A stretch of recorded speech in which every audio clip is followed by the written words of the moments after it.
welcome to Ideas with Impact podcast. Today, joining me is Crystal Clement, a Tantra teacher and a spiritual practitioner who works at the intersection of consciousness, embodiment, and intimacy. Hello, Crystal. Hi, gorgeous. How are you today? Just great. Great to have you on, and Thank you. great to actually dip our toes in this conversation because I think it's such an important conversation. It truly, truly is. And thank you for that wonderful introduction. I'm very grateful for such the kind words. Nice and short and sweet. I like that. That was good. Yeah, thank you. So I'd love to begin having a conversation with you and really get into the root of why do you feel the body has been separated from spirituality for such a long time? It's a really good question. Mm. Okay, some people might find this a little bit of woo-hoo or not true because they're so stuck within the indoctrination, within the conditioning. When you are separate from your true intelligence, from your own medicine, those nice big corporate companies, those families that pretty much run the one percenters that run the world, they have for hundreds of thousands of years diminished our connection to our medicine. You know, even they would even burn women at the stake. Witches or brujas, shamans, they come in and pillage communities and take their medicines away from them and our connection to Mother Earth. So when you create a society of unconsciousness that don't really tap back into who they are, where they are, who's supporting them, Mother Earth, and the medicines that Creator has provided for Mother Earth to for us to heal ourselves, then you can't be making trillions and trillions of dollars. And when you are in the school system or religious system, or even the spiritual communities do this, they try to teach you to look outside of you. And when you don't ask questions, you're a very good little bee worker. You're not the queen bee, you're just the worker. So unfortunately, within our collective consciousness, this has been indoctrinated for hundreds of thousands of years. But luckily enough, people are waking up and they are remembering, and they're through depression and anxiety and this fast-paced life of where it's just like you are valued at how much work you do, you are valued at how hard you work, you are valued if you keep your mouth shut and you don't speak about things. And so people are in this energy where they've had enough. They've had enough, and they're like they know there's something more. There's something more than this. Like, go to work 9 to 5, come home, watch Netflix, feed the kids, take the kids to gym, take the kids to their exercises, do this, do that. And then you're exhausted. Okay, if I get a little meditation in and I do my workout and I eat clean, why do I still feel like shit? Why do I still feel like shit? So Because you people are have understanding. yeah, Yeah. you have to get to the root of the Yep. problem, right? Yeah. What's Yeah. happening with it. Instead of, I've said that many times on the show, it's like, again, taking your shit, that's how you can say it, and like literally shoving it under the carpet or putting it into the Pandora box and closing it and never look at it. So Yeah. it's like, Exactly. I had a conversation with someone yesterday and it was the same thing. We need to figure this out of how you can open that Pandora box, look at these things, and how can you move forward without completely not discarding of what's in the box. Because you have to look at it. It's like a dirty laundry. You have to go through it. You got to clean it to wear clean clothes, right? Yeah. Yes. The dirty clothes. Well, you gotta air out the dirty laundry, as you would Well, say. that's it, right? So what begins to change when someone or the body is finally welcomed back this spirituality? Well, you have to go through the process like a butterfly.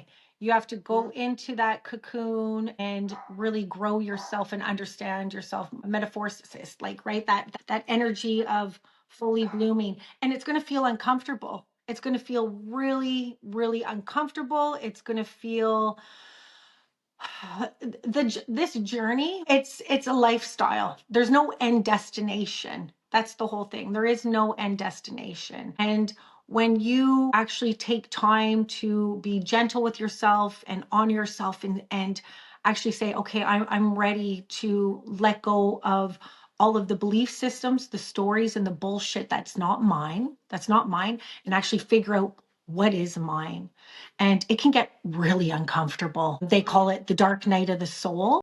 You can have a few of those along on your journey, but when you come out on the other side and those wings come open and you open to life, you're opening to learning, you're opening your heart to be honest with you, to yourself and to others. And this is it's a shift. Your energetic energy just shifts. And other your old self is going to want to try to pull you back because it's comfortable there. It's comfortable in that stagnant shit. But if you get a little sprinkle and a little taste of that, they call, I guess, an awakening. I don't think there's ever a point where you're actually awoken because you're human.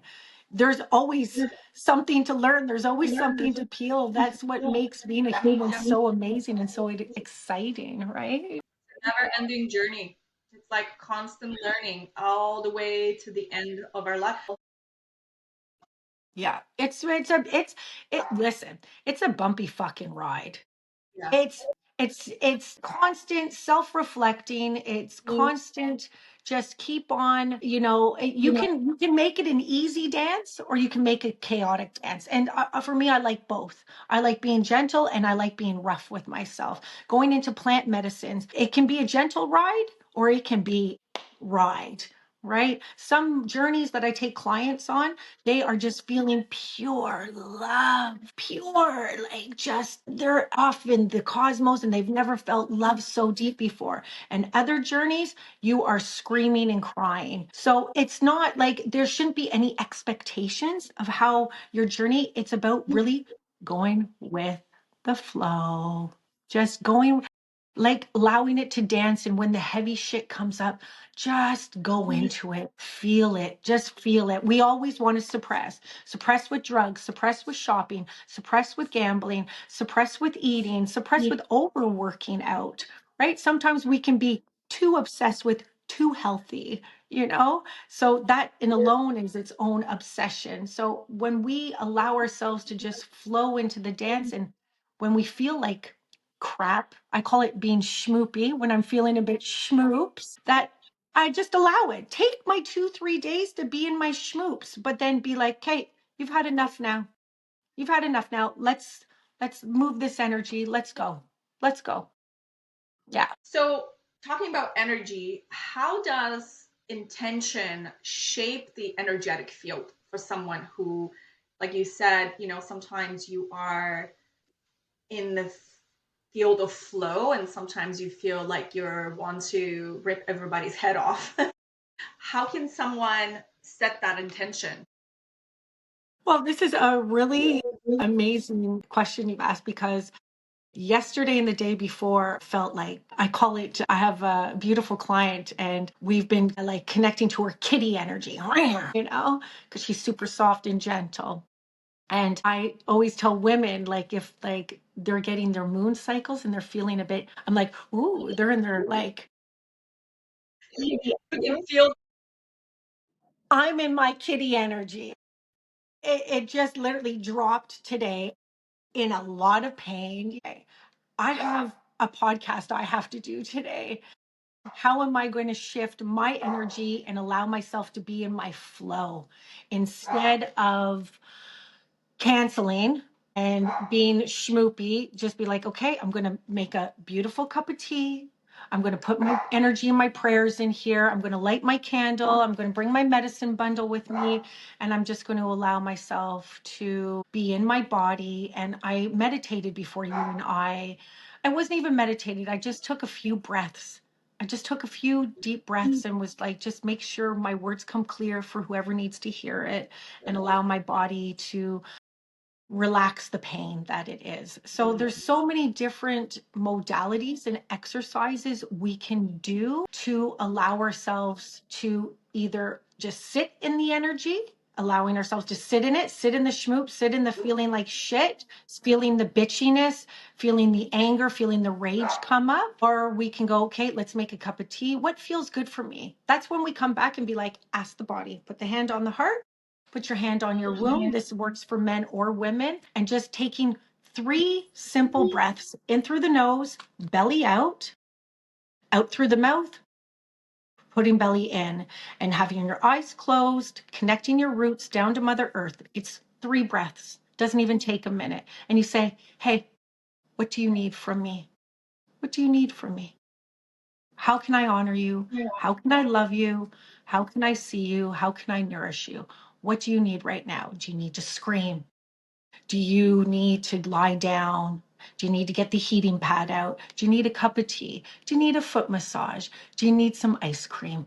What do you need from me? So we don't have to make things complicated, right? We're not monks going into a cave for 20 years, right? But Like, you know what it is? It's paying attention to these little things, yeah, right?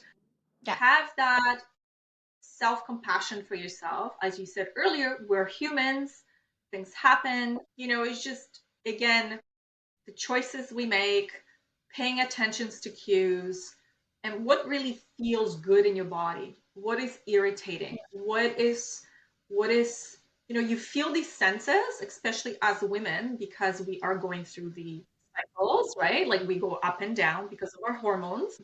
But it's so important to in tune into that and to honor that, instead of, again, putting it away and forgetting about it. Again, being in that negative energy constantly, you sending that vibration to people around you, or in a situation, let's say you go to work or you on the bus. I am very sensitive to energy. I can feel it. And I think a lot of people do without knowing. You come in and your face is already very yeah. kind of like, I'm angry. People are like, "Whoa, I don't want to deal with you right now." So Well, it's fun. learn into it.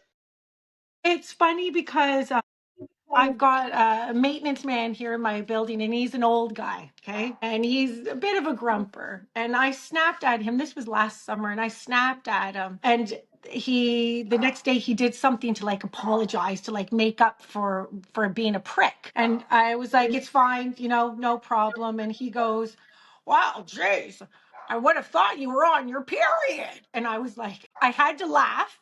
I had to laugh because I'm like, well, he's right. I was, but that's what society thinks right away, right? And so then there's this form of shame that we hold, that we're too much. We're not allowed to hold. We're not allowed to have space of being in that fucking bitchy mood. Excuse my language. We're not allowed to. We got to suck it up, go to work, even while we're in pain or in menopause, premenopause. We're having super hot flashes. We don't feel good. Our brain fog is happening. And it's just like, we're supposed to like just crack on, just do your job, suck it up. Suck it up. And then there's so much shame within that. Like, even when we were little girls, when we got our period, it was like, oh, she's got, what they would say is, she's got the curse. Why in God's name would you tell a young little girl you got the curse, dear? So right then and there, indoctrinated. That moon cycle of ours, that beautiful energy, that is our magic, our wisdom, our power. Our rage is our power as women. One of my teachers told me that, Joel Schaefer. He told me that, and when he told me that, I was like, and this is coming from a man. I was like, he's like, connect to it, Crystal. He's like that. He's like, you're too nice. Always so nice, so sweet. He's like, Yeah. connect to that rage. Don't direct it at anybody, but connect to it, feel it. So it's with the energy, especially in the female collective consciousness, it is really for us as women with our children, our grandchildren, even if they're boys or girls, to teach them to honor this time for themselves. You know, in indigenous communities, they would put us in tents and let us be in our own medicine because they saw it as medicine Right. to be in our own time, our own body, our own space. We didn't cook, we didn't clean, we didn't work. I think we need to bring those days back, don't we? Yeah. Well, like you said, in some cultures, they still celebrate that in young women when she starts her menstrual cycle. Yeah. It's honored. They welcome to being a woman. Yeah. Yeah. It's even with young men. They don't celebrate young men moving into in our Western culture, moving into manhood. They would usually send them off to the woods and for a vision quest to really go into what being a man is and being in brotherhood and being part of the community and holding your community, holding yourself. And I would think to myself, like, I get frustrated, but I'm like, what does frustration do for you, Crystal? Nothing. So let's alchemize it. Let's share. Let's share. And how do we move from a culture that is so phone, swipe, quick and dope, quick fixes for everything, porn culture, addiction culture, right? Like fast You said it. gratification. You said it. It's a quick dopamine. It's just give, you get excited, and then it falls, and then you want it again. So it's again kind of going into that vicious circle, constantly doing the same thing. Yeah. Yeah. Yeah, yeah, it's I've been talking a lot about this on my social media, shame, and Mhm. it really is. There's so much of it. Like even with when going on Instagram, it's like, oh, look at their page, look at how many followers they have, look at how many likes they have. Why isn't mine that? Da, da, da. And it's like, look at her or look at him, and he looks like that or she looks like that. I want to be like that, but it's like, even in the dating scene, it's like swipe, swipe, like, swipe, swipe, like. And then it's like, then you get some comments from people, oh, do you want to go out on a date? And you don't even actually get to that point, but it's like you get this dopamine rush from these apps, but there's no real, true, authentic energy behind there. Yeah. I've been speaking to quite a bit of women, and women who are single are really having a hard time connecting with men. And I'm talking about women who are in the space of awakening and, being more conscious and things like that, who are actually looking to get more from life than just being the wife, being the Yeah. mother, and so on, right? So it's very interesting times, especially for us women in our mid 50s and 50s, to go through that stage. There's a lot of single women out there who choose not to get in a relationship, or Mhm. they're really having a hard time. Yeah. Well, my journey from being married and divorced and then in the dating scene, I have been celibate now. I'm going on my fourth time. Was celibate for a year, dated. And I was like, nope, celibate again for another year, dated. And then that was like, nope, again. And then I was celibate for 2 years. And then I just separated from my partner. And I'm very happy to be celibate once again because really everybody, when we look at things, especially with relationships, we're mirrors with each other, right? So if we are calling in what partnership we're calling in, it's a reflection of us, right? So I'll give you an example of my last partner. We had beautiful deep conversations, we played games, beautiful intimacy, but he wasn't consistent with our communication outside of each other. And that doesn't sit well with me. And he ended up lying and cheating on me. So instead of blaming him, I thought, okay, where am I not communicating with myself? And where am I lying and cheating on myself? Where am I lying and cheating on myself? So this is a gift that he got to give me. So any relationship I have, I look at it as a gift. Like what are you Yep. reflecting to me that I still need to look at for myself? So I would say to women and men, if they're having a quote unquote hard time, then where's the hard time with them? Where's the hard time you're having with your own self? And what kind of energies are you calling in to look at and to work at, right? So especially if we're in the conscious spiritual realm, I find I don't really date people in this spiritual community. I rather date somebody that's curious about it. And because when unfortunately there's a lot of unconscious men and women in the spiritual community, and it's a lot there, I find they're even more toxic relationships than a regular relationship, Yeah. to be honest with Yeah. you. Yeah. It's like that bypassing. They Yeah. gaslight, oh, this is your work, you got to do this, and I'm, or it's like they try to do like with open relationships, which I'm all for if it's done clean and with integrity. But there's a lot of I've been in a lot of different spiritual communities, and I see there's a lot of messy yucky stuff in there, especially because men they'll get themselves of thinking that they're gurus, and then you have women come in that have been sexually abused, and they're trying to find themselves, or just mentally abused or exhausted, or they're looking for enlightenment, they're looking for something, and then then it's like a breeding ground for men. Don't get me wrong, there's women gurus that do this as well. It's just it's not, there's not just men or women, because I know men that have been caught in this where there's been women that have abused their authority as well and not been in their integrity. So I would just say, maybe don't look for somebody in the spiritual community. Maybe just look for somebody that has a beautiful heart and call that in. Don't call in like, I want a man that's spiritual and that's doing his work. Well, if he's doing his work, it means he's still doing his work. So maybe just call in somebody that's got a kind heart, that's open to explore this realm with you, and to be careful what you call in. Words are spells. You're casting a spell, right? Right. Yeah. Yeah. Think before you do something for sure. Yeah. Well, So, it's very funny when we call in stuff, right? We call in, like, I call in abundance. Well, what kind of abundance are you calling in, but right? also, what kind of state are you in?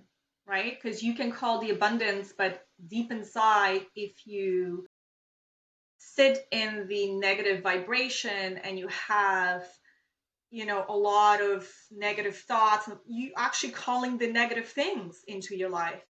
100% love, right? And it's like, be clear to what you want. The creator likes clarity, right? If I want abundance, what do I want abundance of?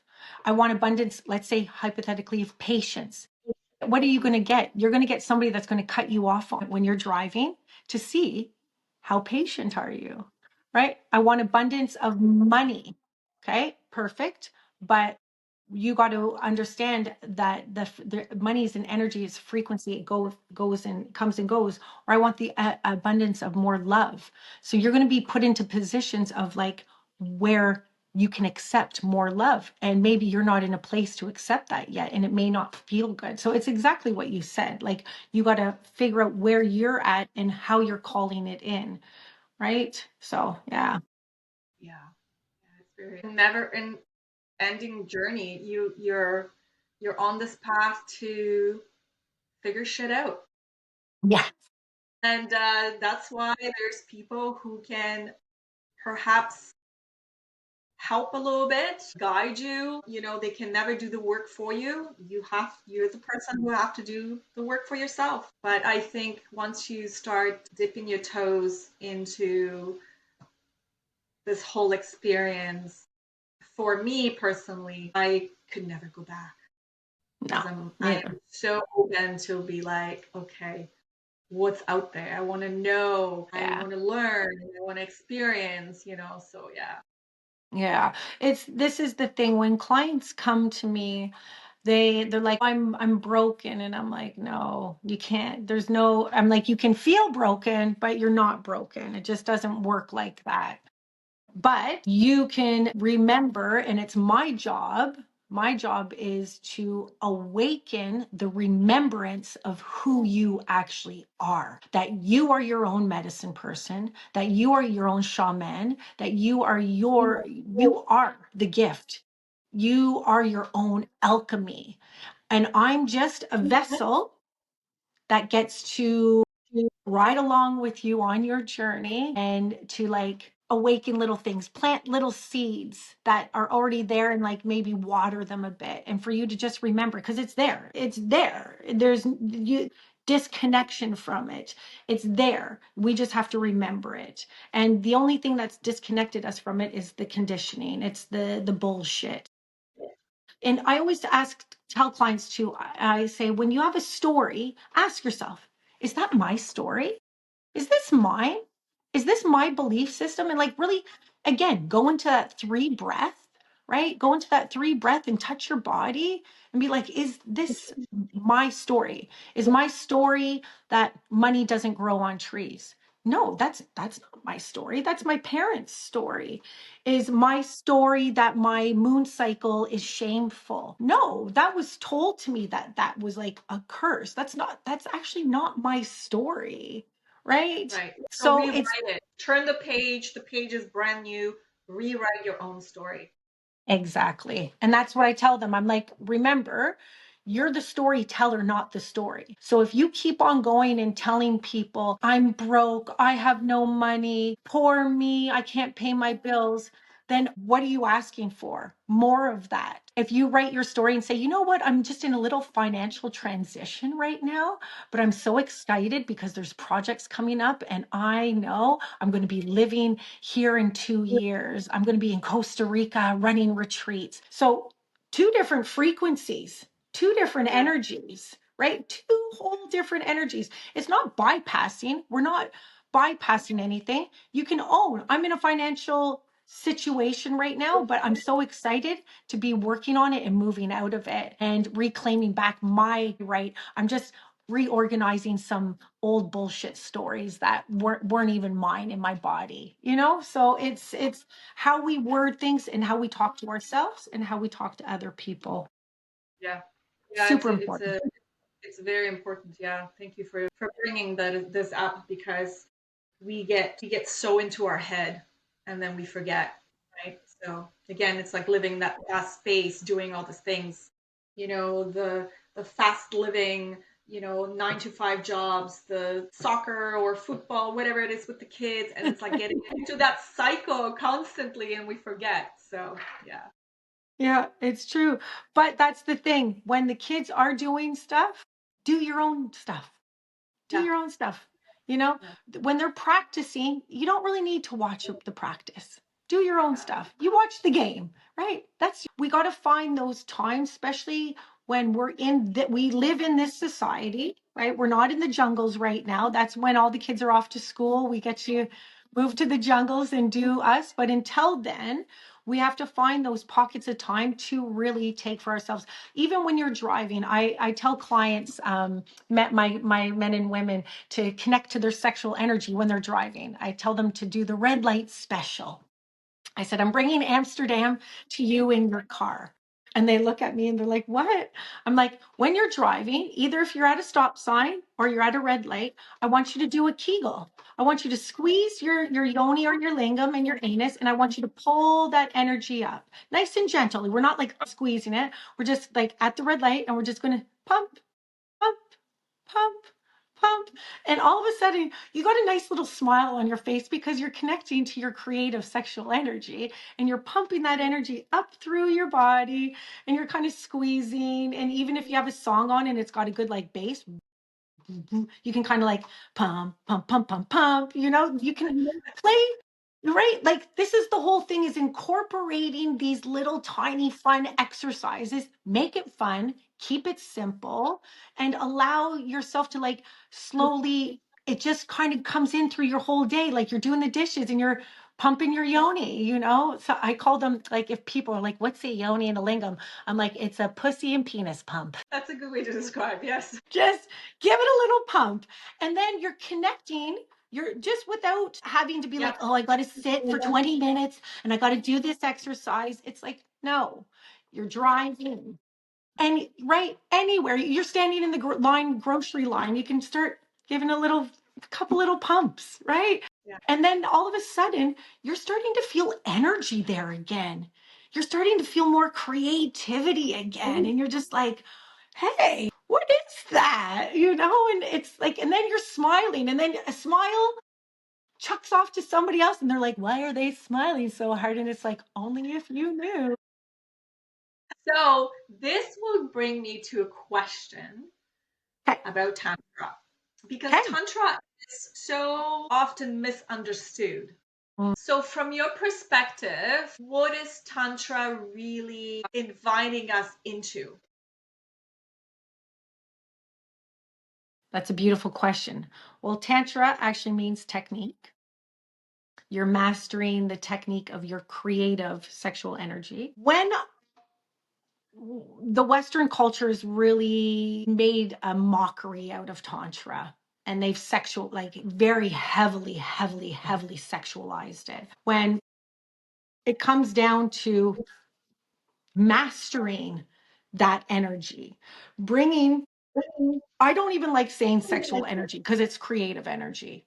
That's actually the name of it. It's not called sexual energy. It's in your sexual organs, like your reproductive system, but it's not actual sexual energy. It's create, because that's where you create a life, you create humans there. It's actually creative energy. You have sex, right? So they've actually kind of made a mockery out of it, and it's creative energy. Just for people to know, I'll say sexual energy. What we're doing and what we're trying to master is bringing that energy from our yoni and our lingam, our vagina and our penis, and bringing the sexual energy, the creative energy, up through the whole body and bringing it, circulating it back down. So we're bringing it up through, back through the spine, and we're circulating it all the way down back to the root chakra and bringing it all the way back up.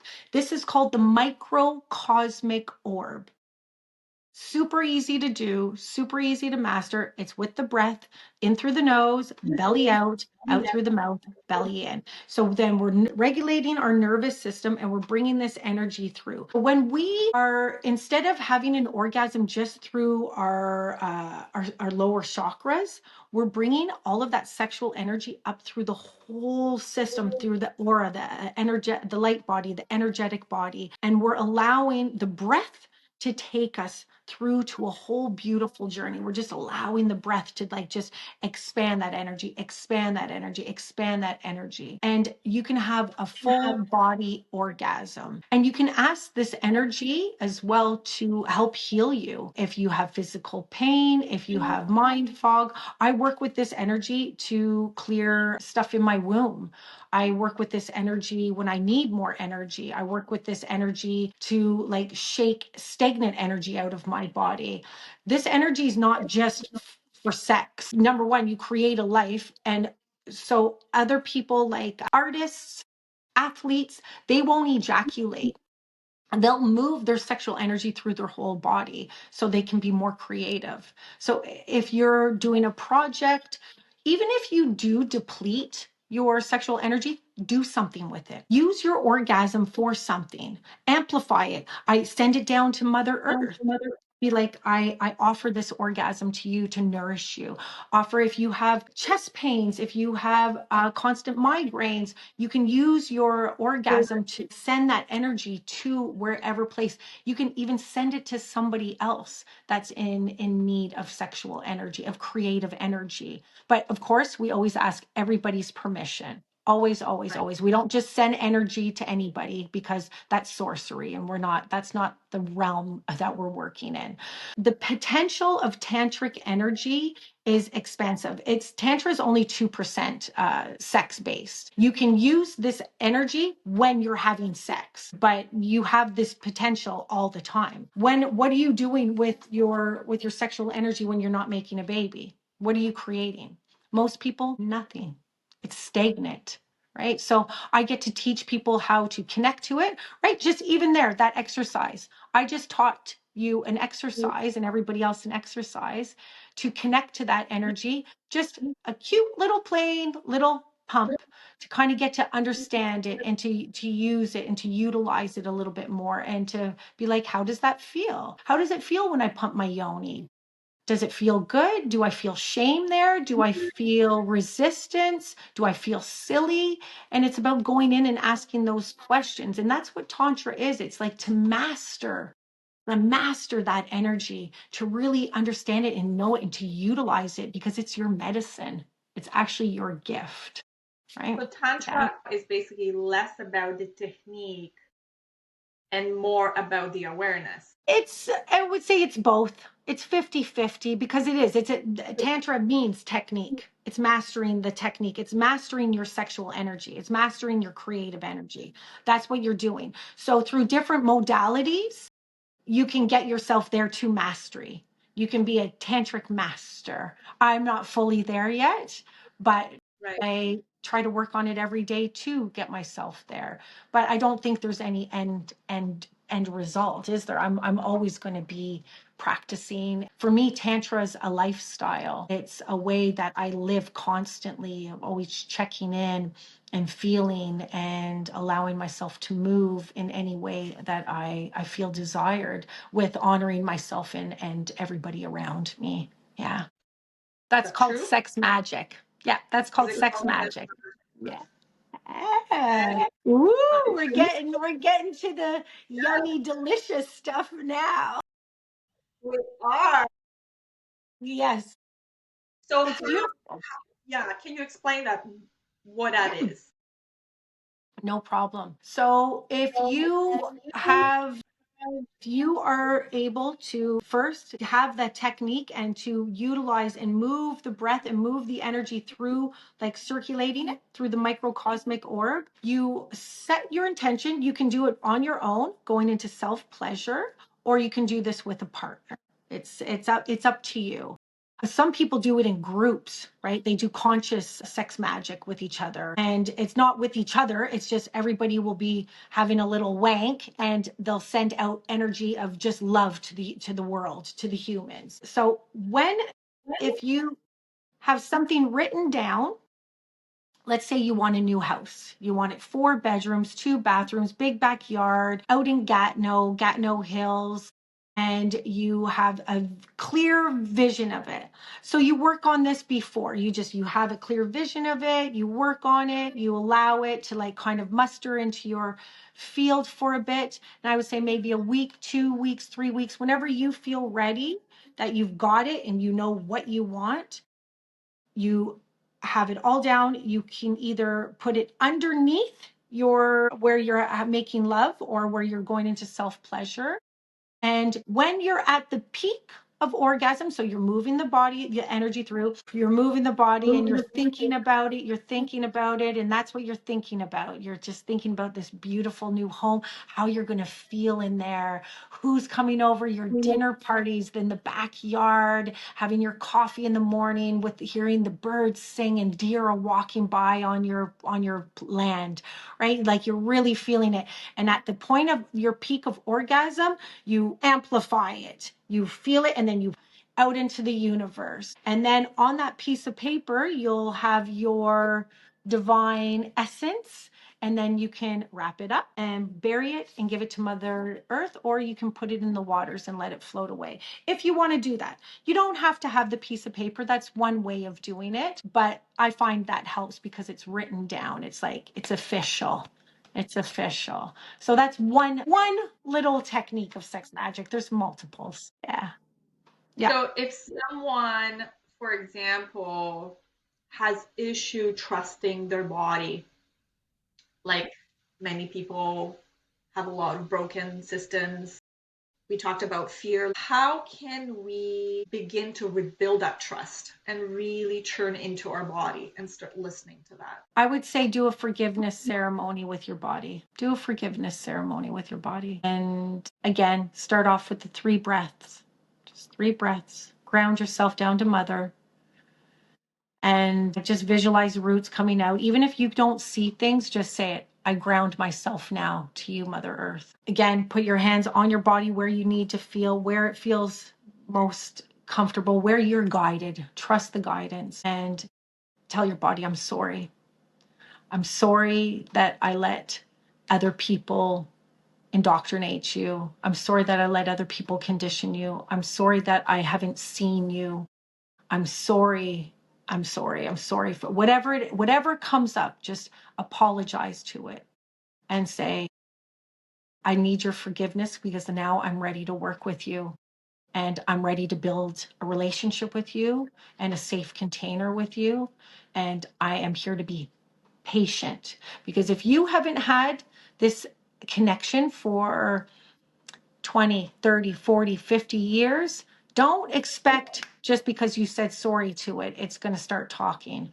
This takes time. This takes time. So I would be doing this every day, just for even a minute, just being like, hi, how are you?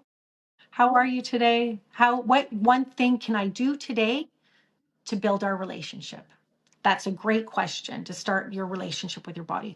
What is one thing that I can do for you today that will build our relationship with more trust? So yeah, go into the forgiveness ceremony and just tell your body, I'm ready. I'm ready now. I'm ready to show up and I'm fucking sorry.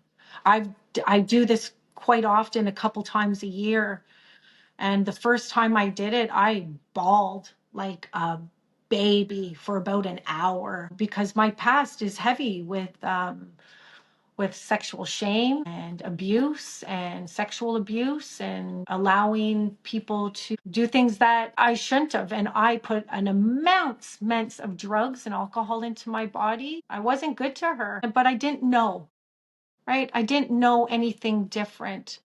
So she's still forgiving me, but our relationship now is phenomenal compared to what it was. So it takes time. Be gentle and be patient. Be gentle and be patient. It takes time. What surprises people the most when they start listening to their bodies? What do they notice? How much pain and shame is there held in there? That's a deep one. Yeah. They people get scared, and then they don't want to do the work. They get frightened and they don't want to do the work. They're like they're like, whoa, I don't know if I'm ready. So that's why I say be patient and be gentle. And if that resistance comes up, it's okay. Just little baby steps and just ask that question again. What can I do one thing today that can love you more? That's it.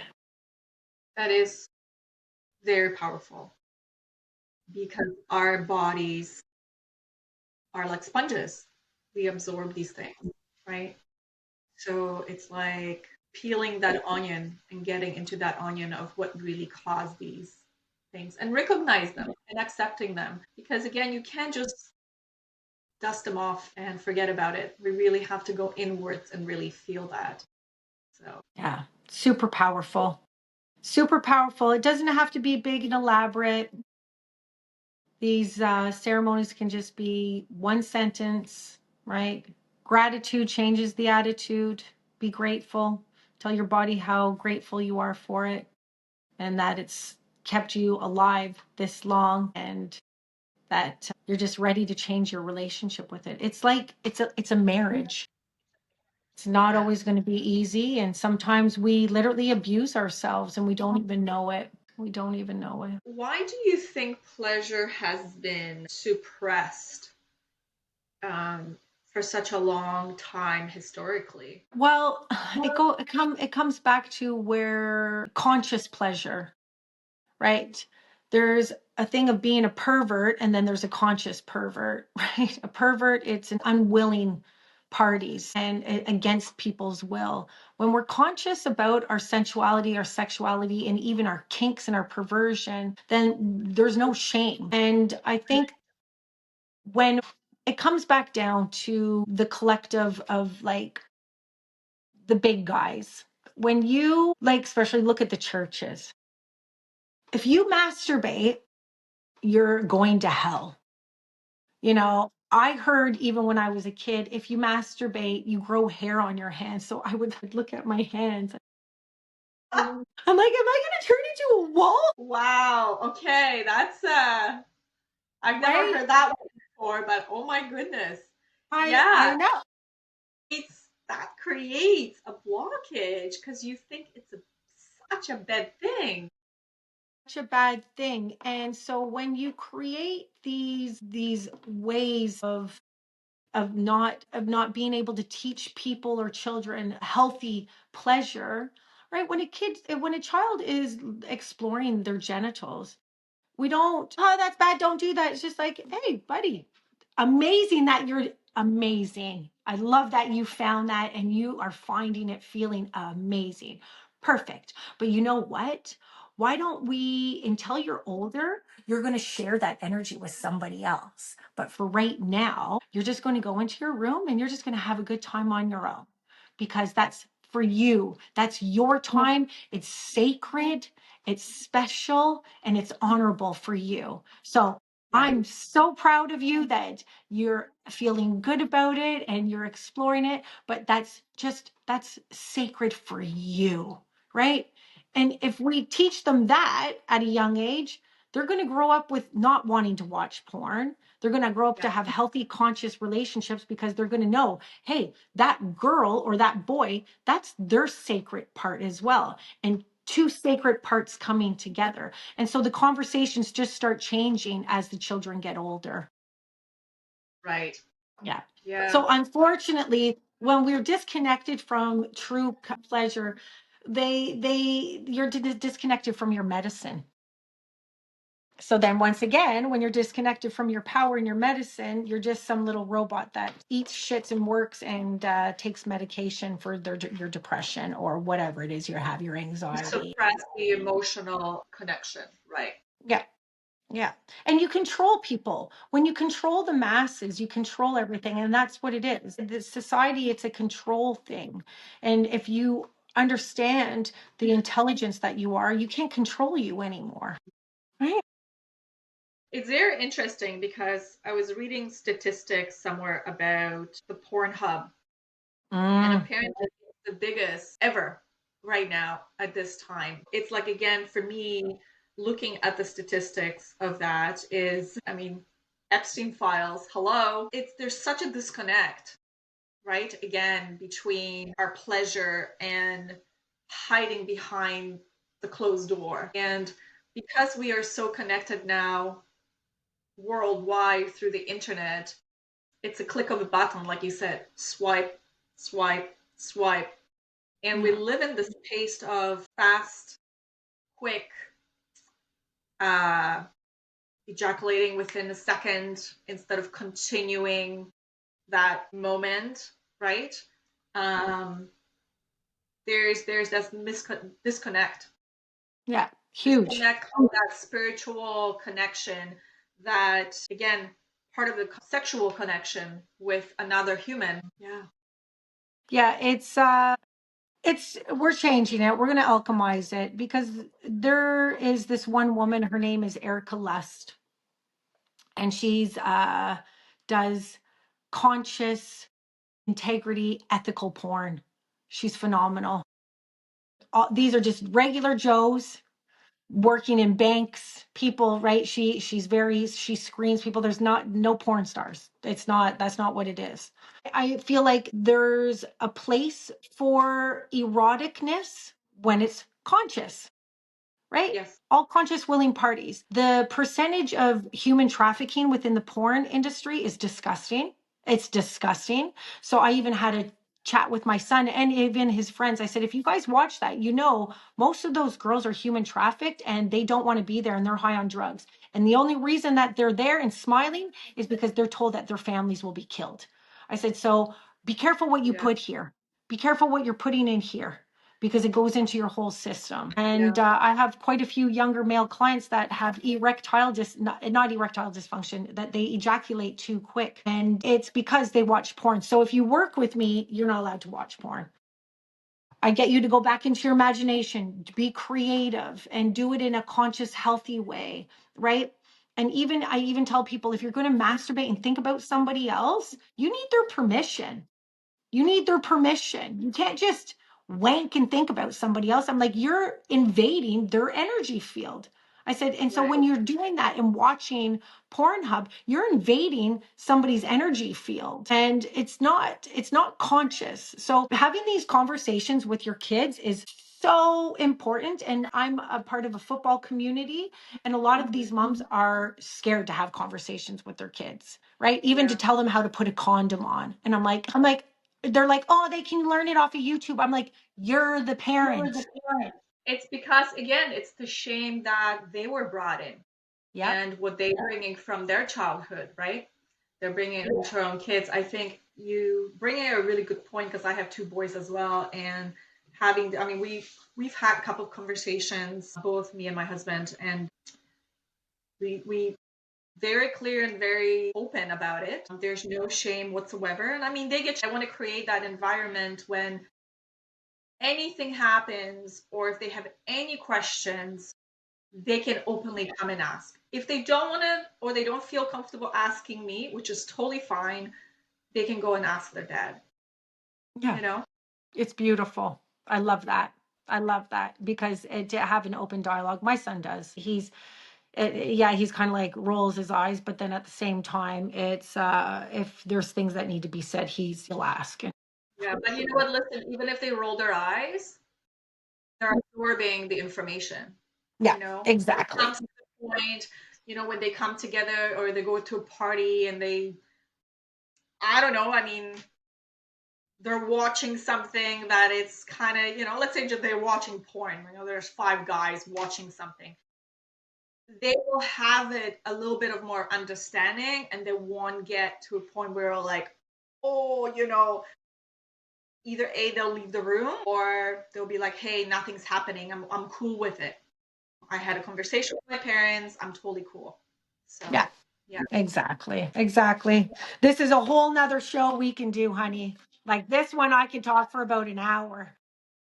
Yeah, Listen, I would definitely love, because I have so many questions still for perfect. you, and I know we're running out of time, but let's end here. And I would love for you to share a final thought with us.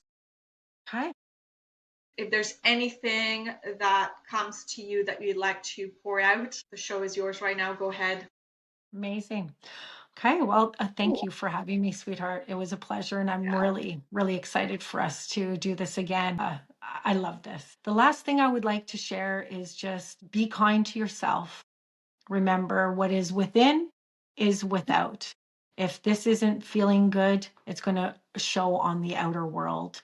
You are not separate from anything, and you have immense, immense magic within you. You are your own medicine person. You are the magic. You are the infinite, divine, beautiful being. And don't let anybody tell you any different. I love it. I love it. Yeah. Find that spark. Yeah. Exactly, mama. Mm-hmm. Crystal, I am so happy that you came on again. Thank you, thank you, thank you. We could probably have another hour of conversation here. Yes. Like I said, I have so many questions, but so little time. Please join me next time to continue this conversation because, again, I think this conversation is so important for us women, for men, for younger generations to talk about this and not be closed off, not be shy. Literally finding, like you said, finding that true inner happiness, trying find your spark. You are Yes. who you are. We are humans. We are here to pleasure. There's nothing wrong with that, right? So Yes. thank you so much. I really truly appreciate that. Thank you, mi amor. Thank you. Beautiful.